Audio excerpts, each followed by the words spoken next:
Apakah Anda pernah merasa ada sesuatu yang istimewa dalam diri Anda? Mungkin Anda memiliki karisma yang sulit dijelaskan, atau sering terhindar dari bahaya tanpa alasan yang jelas. Bisa jadi Anda dinaungi oleh khodam leluhur. Apa itu khodam leluhur? Dan apa saja perbedaan antara manusia yang dinaungi khodam leluhur dengan manusia biasa? Simak pembahasannya hanya di Khodam Sejati. Jangan lewatkan, karena mungkin ini adalah informasi penting untuk Anda. Assalamualaikum warahmatullahi wabarakatuh. Salam sejahtera, Om Swastiastu, Rahayu-Rahayu, dan selamat datang di channel Khodam Sejati.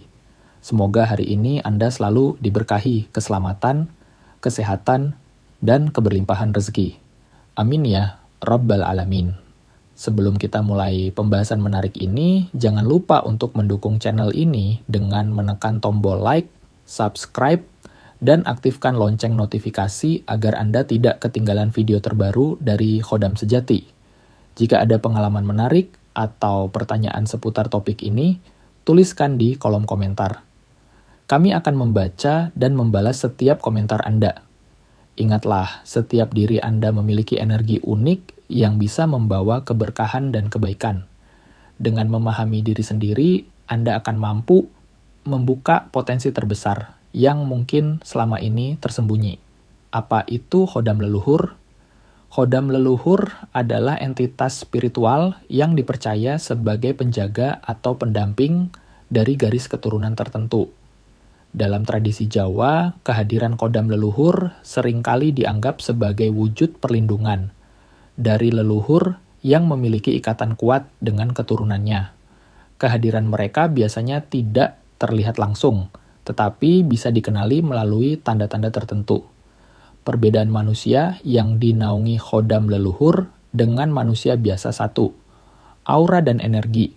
Orang yang dinaungi khodam leluhur memiliki aura yang kuat dan memengaruhi orang-orang di sekitarnya. Aura ini memancarkan kedamaian, rasa aman, bahkan rasa hormat meskipun mereka tidak berbicara atau bertindak secara khusus. Sebaliknya, manusia biasa cenderung memiliki aura yang lebih netral dan tidak menonjol secara spiritual. Tatapan mata mereka seringkali digambarkan dalam, tajam, dan penuh karisma. Mata mereka seolah memancarkan kebijaksanaan yang sulit dijelaskan. Orang yang bertatapan langsung sering merasa terkesan atau bahkan segan. Sementara itu, tatapan manusia biasa cenderung lebih sederhana dan tidak memberikan efek spiritual yang mendalam. 3. Wibawa dan kehadiran wibawa adalah salah satu ciri paling menonjol dari mereka yang dinaungi khodam leluhur. Kehadiran mereka seringkali terasa berbeda, menciptakan rasa hormat dan kekaguman. Bahkan tanpa mereka berbicara, orang lain sudah merasa segan. Sebaliknya, manusia biasa biasanya harus berusaha lebih keras untuk mendapatkan perhatian atau penghormatan dari orang lain. 4. Postur dan penampilan fisik. Orang yang dinaungi khodam leluhur cenderung memiliki postur tubuh yang tegap dan memancarkan rasa percaya diri. Penampilan mereka sering terlihat bersih, rapi, dan terawat, meskipun mereka tidak terlalu memperhatikan hal tersebut. Di sisi lain, manusia biasa memiliki variasi postur yang lebih beragam, dan penampilannya lebih bergantung pada perawatan pribadi. Kontrol emosi salah satu ciri yang membedakan adalah kemampuan mereka dalam mengendalikan emosi. Orang yang dinaungi khodam leluhur cenderung tetap tenang dalam situasi sulit. Mereka memiliki keseimbangan batin yang membuat mereka mampu menghadapi tekanan dengan kepala dingin. Sebaliknya, manusia biasa lebih mudah terpancing emosi atau bereaksi spontan terhadap situasi tertentu. 6. Tanda-tanda fisik khusus. Beberapa orang yang dinaungi khodam leluhur memiliki tanda-tanda fisik khusus, seperti tanda lahir di tempat tertentu, atau bekas luka yang dianggap memiliki makna spiritual. Tanda-tanda ini seringkali dianggap sebagai simbol perlindungan atau warisan dari leluhur. Sementara itu, tanda-tanda pada manusia biasa biasanya hanya dianggap fenomena alami tanpa makna khusus. 7. Perlindungan dari bahaya mereka yang dinaungi khodam leluhur seringkali dianggap memiliki perlindungan ekstra dari bahaya, baik fisik maupun spiritual. Contohnya, mereka jarang mengalami kecelakaan, atau jika terjadi, mereka terhindar dari bahaya secara ajaib. Sebaliknya, manusia biasa lebih rentan terhadap risiko sehari-hari, kesehatan, dan vitalitas. Orang yang dinaungi kodam leluhur cenderung memiliki daya tahan tubuh yang kuat dan jarang sakit.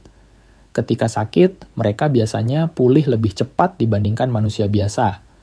Vitalitas mereka sering terlihat lebih baik, baik secara fisik maupun mental. 9. Ekspresi dan gerak tubuh mereka cenderung terkendali, tenang, dan menunjukkan keseimbangan batin.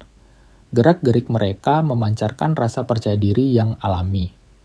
Sebaliknya, manusia biasa lebih sering menunjukkan ekspresi spontan yang dipengaruhi oleh situasi atau emosi tertentu.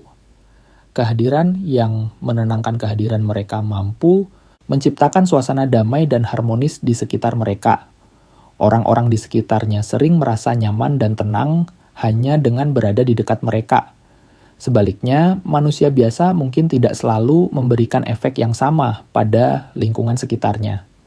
Demikianlah pembahasan mengenai perbedaan antara manusia yang dinaungi khodam leluhur dan manusia biasa. Apakah Anda merasa memiliki salah satu ciri-ciri yang disebutkan tadi? Jika iya, bisa jadi Anda sedang dinaungi oleh pelindung spiritual dari leluhur Anda. Jangan lupa untuk like, subscribe, dan tuliskan pengalaman atau pertanyaan Anda di kolom komentar. Semua komentar akan kami baca dan mungkin akan menjadi inspirasi untuk video kami selanjutnya. Semoga Anda dan keluarga selalu dilimpahi keberkahan, kesehatan, dan kemudahan rezeki. Wassalamualaikum warahmatullahi wabarakatuh. Salam sejahtera, Om Swastiastu, Rahayu-Rahayu, dan sampai jumpa di video berikutnya di channel Kodam Sejati.